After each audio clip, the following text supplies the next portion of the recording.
Okay, so you may be wondering, how does CBC project an election? Who does that? What does that look like? Behold Meg Banks. Meg Banks is the boss of us when it comes to elections, in charge of CBC's decision desk. This is also your 44th election. That's right. So Meg knows a thing or two about a thing or two. I want to ask you about the decision desk. What does it actually mean? What are you doing? So we are watching the results as they come in throughout the course of the night. We watch the vote share, we watch the seat change, we watch a whole whackload of metrics, and when we are ready to make a call, we will make a projection. We do two sets of projections. There's a team of journalists who make a projection in all 343 ridings, and then there's myself and a couple of my colleagues who will watch the whole national picture, and we'll make a projection about the government when the time is right. So how does it work, like on a riding basis? Who does what? How do you break down the workload? So we have a team of journalists who sit around a literal desk, they call it the decision desk, and they're all assigned a certain number of ridings.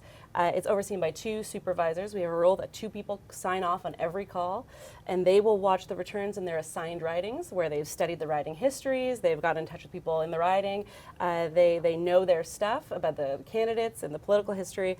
And when the parameters are met, when the thresholds are met, when they've seen enough vote counted in that certain riding, and the gap between 1 and 2 is too big to be overcome, then they will make the call.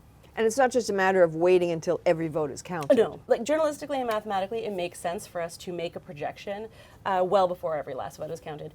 In some cases. In other cases, it may be too tight. The race may be too tight, and we'll have to wait for a really long time to make a call, which happens all the time. You and I had a conversation once about the weird human nature things that happen when votes are being counted. What's an example of one? Well, I mean, so elections are administered by humans, thankfully, and they are counted by people, and there is sometimes pressure for the individual ridings to report results sort of as quickly as possible so that everybody gets off their back and they can get to the business of counting the big heavy boxes. So every once in a while you will see, we go to first results in a riding and the board comes up and it's like 4 votes. And that's sometimes, in some elections, not all, but in some, because they'll rip open the lightest box first and count them and report them. And then they get into the heavier boxes and the big counting. See, we all start with the easiest jobs first. So we have the calls for the individual ridings, but then there's the big calls, government calls. That's right. How is that distinct? We watch big sweeping trends.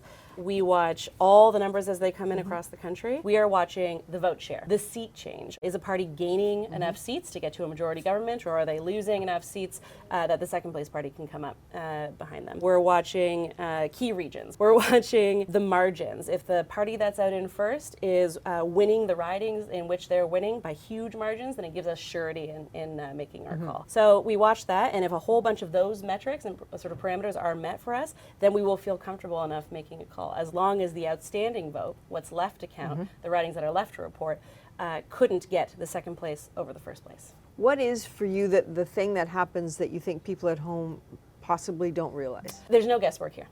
There's no going out on a limb. We are all about being right. We are not about being first. We take it super seriously, and we make sure that we've got it before we tell Canada what's going on. And for you, the best moment of any election for all 44 that you've done? The minute the first result comes in. Why? Oh, it's so exciting. that is the minute that it's real. That's the moment that it's happening. It's democracy in action. And we are so lucky to be able to be a part of it. And there's a surprise every election. Oh, of every one election. form or another, right? Yeah, that's right. That's right. It's something we never saw coming in every single election. Okay. Meg Banks, thanks. We'll see you soon. Thanks, Double A.